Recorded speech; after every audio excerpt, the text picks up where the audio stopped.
Helo, a chroeso i'r fideo adolygu hwn.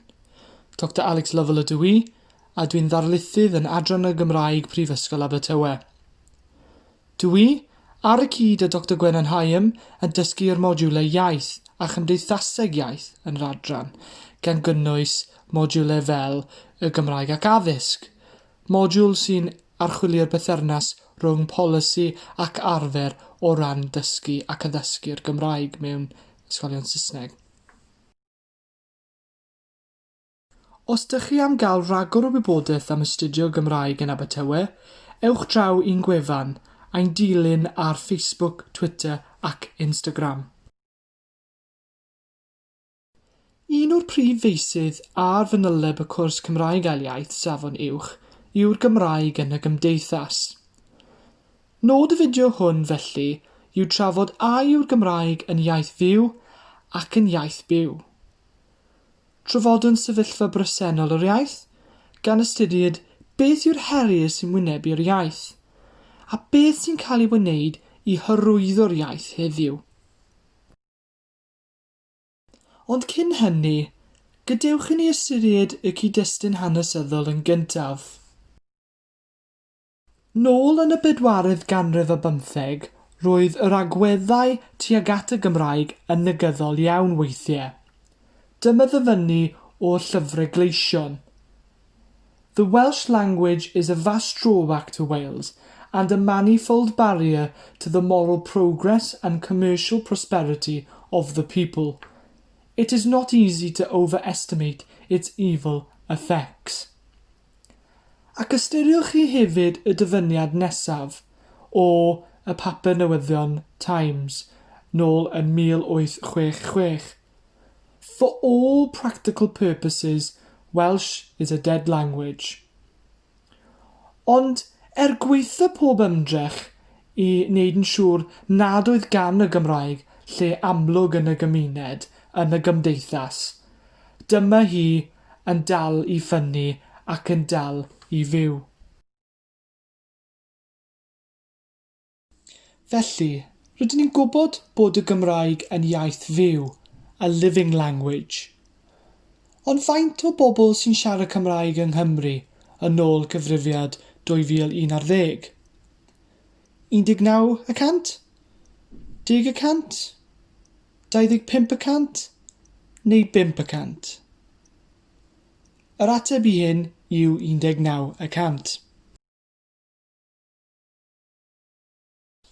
Ond cyn i ni edrych ar ystadegau cyfrifiad 2011, mae'n werth edrych ar gyfrifiad 2001. Yn ôl y cyfrifiad hwn, roedd tua 21% o boblogaeth Cymru yn gallu siarad Cymraeg, tipyn dros 500,000 o bobl. Ac roedd 16.3% yn gallu darllen, ysgrifennu a siarad yn Gymraeg, ychydig yn llai. Beth rydyn ni ei weld felly yw bod cwmp bach rhwng cyfrifiad 2001 a chyfrifiad 2011 o ran nifer y siaradwyr Cymraeg. Ac bod poblogaeth Cymru wedi tyfu ers 2001, mae nifer y siaradwyr Cymraeg wedi gostwng tipyn bach.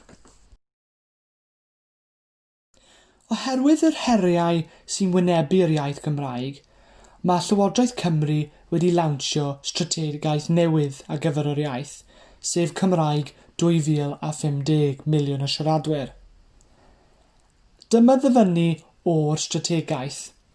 Ein uchelgeis ni fel Llywodraeth Cymru yw gweld miliwn o bobl yn gallu mwynhau siarad a defnyddio'r Gymraeg erbyn 2050.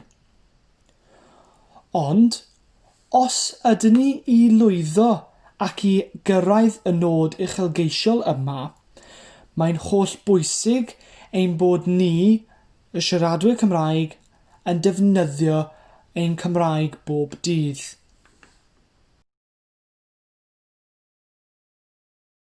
Ond pwy sy'n ein ysbrydoli ni i ddefnyddio Gymraeg bob dydd? Allwch chi feddwl am unrhyw enwogion sy'n siarad Cymraeg?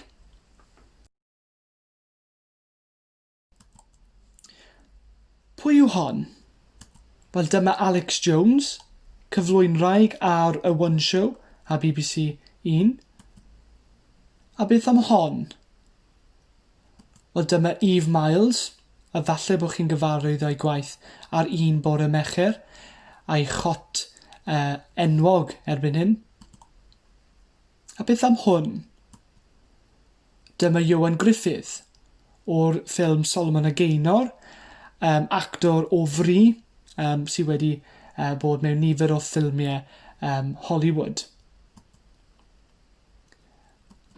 Hugh Edwards, cyflwynydd newyddion ar y BBC ac yn siaradwr Cymraeg. Iwan Rheion, a falle bod rai o'n chi'n gyfarwydd ag ef, un o actorion Game of Thrones. A beth am dyfarnwr rygbi Nigel Owens? Neu Jason Mohammed, cyflwynydd radio, nath gradd yn y Gymraeg gyda ni. Beth am Erin Richards o'r gyfres Gotham a Channel 5? Neu Mali Ann Rees, sydd wedi bod mewn nifer o ddramau ac ambell raglen dyledu fel Tourist Trap a Chraith. Mark Lewis Jones, eto, ar un bore Mercher.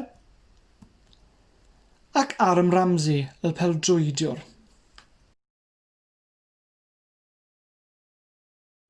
Mae'n bosib eich bod chi wedi meddwl am rago o enwogion sy'n siarad Cymraeg, sy'n wych. Oeddi'n bwysig i enwogion ddefnyddio Gymraeg felly? A pham?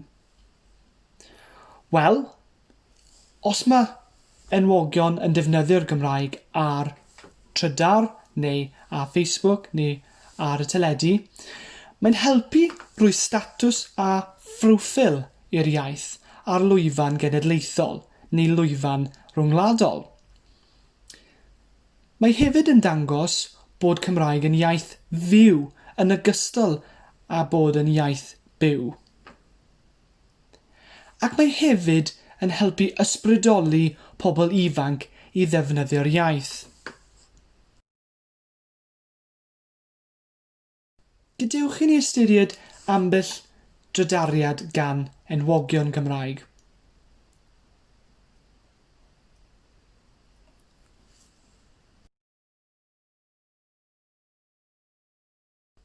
Mae'n amlwg bod gan enwogion rôl bwysig o ran hyrwyddo a hybu'r iaith Gymraeg.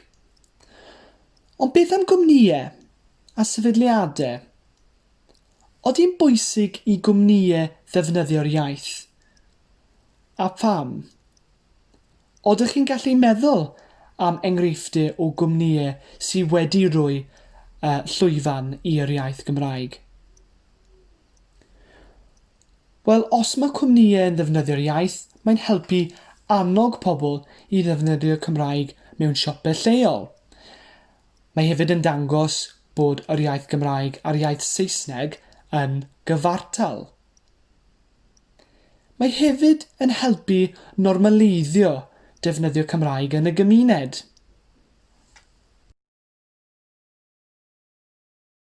Gadewch i ni ystyried ambell enghraifft dda o ddefnyddio'r Gymraeg mewn siopiau ac ar hysbysebion.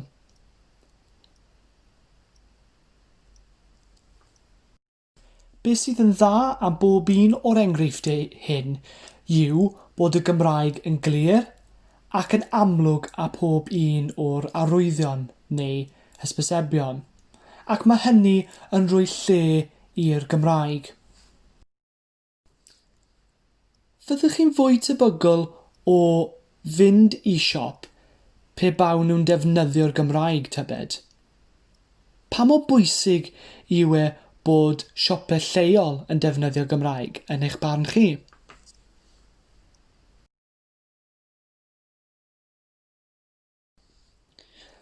Rydyn ni wedi trafod pwysigrwydd enwogion a phwysigrwydd cwmnïau o ran hyrwyddo'r Gymraeg. Ond beth am unigolion? Beth am bobl bob dydd? Pwy sy'n hyrwyddo'r Gymraeg yn eich cymuned chi? Meddyliwch am yr enghreifftiau o bobl sy'n hyrwyddo'r Gymraeg yn eich ardal.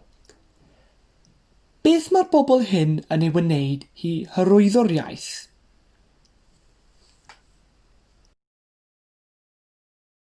Cystal i ni ystyried ambell enghraifft o unigolion sydd wedi ymrwymo i ddysgu'r Gymraeg ac yn gwneud defnydd amlwg o'r Gymraeg yn y Gymdeithas.